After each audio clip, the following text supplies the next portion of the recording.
All right, so I thought I'd give you a little tour since you asked about the trailer. This is its current condition, right? It's been polished. Still has the custom awning. I did change out the propane tanks. Remember I had those big 100-gallon ones? Well, I changed them out to standardized ones. And that was just because it's much easier to take it on and off. I could not move one of those alone. So now it has standard tanks, which is really nice. I've also had a new hitch put on. I used to have an electric one. It wasn't very reliable. So now it's got double the capacity that it needs to lift this guy. If you remember, the tanks were so tall that this window was actually permanently closed when we had Ojos. So now that window actually opens.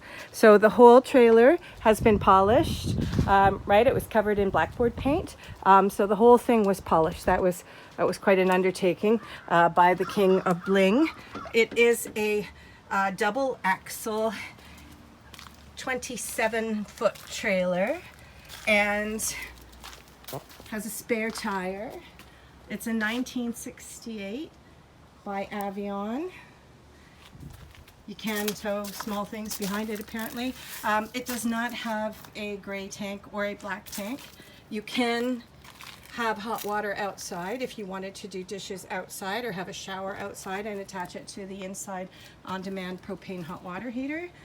The 10-foot fan has a separate exterior 120 plug.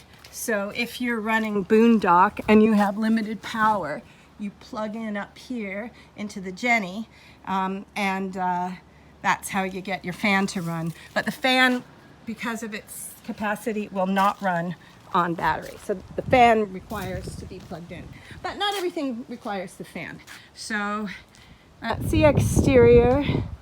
And I'm going to just take a little walk around back and tell you what else it includes. So since it runs on propane, so in case you do run out of power, this is the backup propane Jenny. And that'll run on a standard tank of propane, and that'll give you enough power to run the fan in case of a power outage.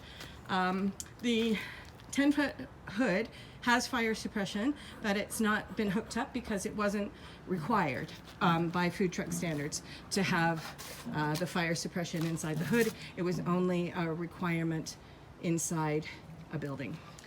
This big gray monstrous thing is a 27-foot cover that you can cover the food truck if you ever just want to park it somewhere without bringing a lot of attention to it. If you remember this sign, you can have this with it too, and it's got the box of letters. And that's what we had down at the road, and it's got these whatever reflective letters, and you can put your whatevers, use it at events, or you could use it at the end of your road. Also, this is the 24-inch deeper sink that was taken out of the trailer, so I put just a regular sink in. If you wanted to use it for commercial purposes, you might have to have the sink put back in. I have it here, so that is really not a problem. So you can have the deep sink. And okay, so let's let's just go in the trailer.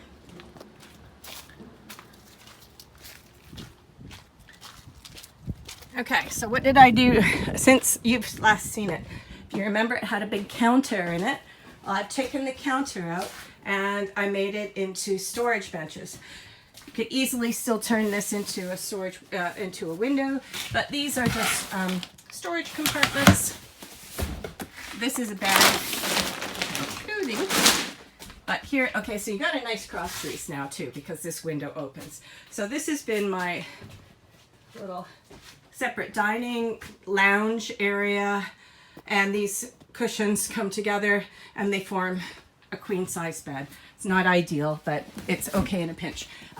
This is a new electrical box that I've had put in since the day, and that is for the 120. As you can see, everything's industrial strength, and I'm gonna lift this up while we're here.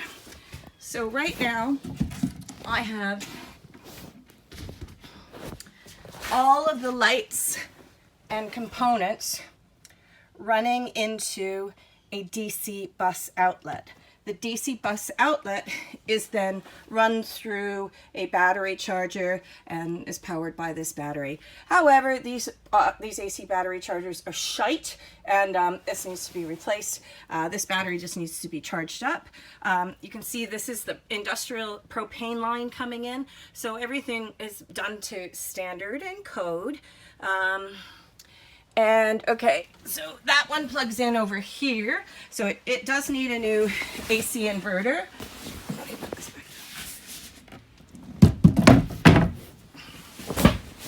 back. Since you have a kitchen, you probably would not need to certify this, but if there's some extra components up here. There's a new propane exchanger if you wanted. It has a stereo, so all of this runs off of the DC battery, so you could add or subtract batteries depending on what kind of usage you're getting. So this is for charging your phones or running any small DC appliances. Over here, this is the same as we had with Ojo. So this is a 3-way fridge and microwave. And I used to have the potato chopper there. Where's potato chopper? Potato chopper here. So it used to be the sink was over here, and then we had all the cooking equipment here. Well, you can see that that propane line still runs along the length of this trailer. So under this 10-foot hood, you could have any arrangement of cooking that you need. So you just need, I think, half a foot on either side, but you could have 9 feet of cooking space, basically, of whatever you require. And then you would just have to put stands on whatever you need. But I sold off all the old stuff, the charbroiler and the fryer and the griddle. Went to another guy. So underneath, though, here is a 2-way fridge. I don't have it hooked up to the propane. I only have it hooked up as a plug-in. This little stove we had in the food truck, so that'll keep you warm. And then this is a little a heater that you can put on a thermostat, so you could actually use it in the wintertime too. This is a chest freezer that can be used as a fridge as well, so that's in here. And there's 6 feet plus 6 feet, so 12 feet of countertop space. And yeah, and I'll throw in basically all of my cooking. So I've got like these massive, cook pots. I got this tomato crushing machine and some pots. It's an industrial bug zapper. If you're using it outside, you might find that you get bugs, so you plug it in at night, you come in the next day, you got no more flies. There's my big, massive water juice guy. Yeah, the wheel wells. 3-way fridge freezer, and back here we've got the composting loo. This can easily be removed if the health department doesn't like it. This is an extra hand washing sink, and this is the on-demand propane hot water heater, which allows you to get the health sanitation certificate. Yeah, and I have just a few other bits and bobs and all that kind of stuff. There's like a little awning and stuff that needs a little work, but yeah, I would say, okay, so there's 2 little issues with the trailer. Because it's an Avion and not an Airstream, when I had the custom awning done, the awning is pulling away from the trailer at the top a little bit, and I've got it taped up, but there has been water getting in that hole, and I was planning on getting to that. Hey, come here! Come! I didn't realize, sorry.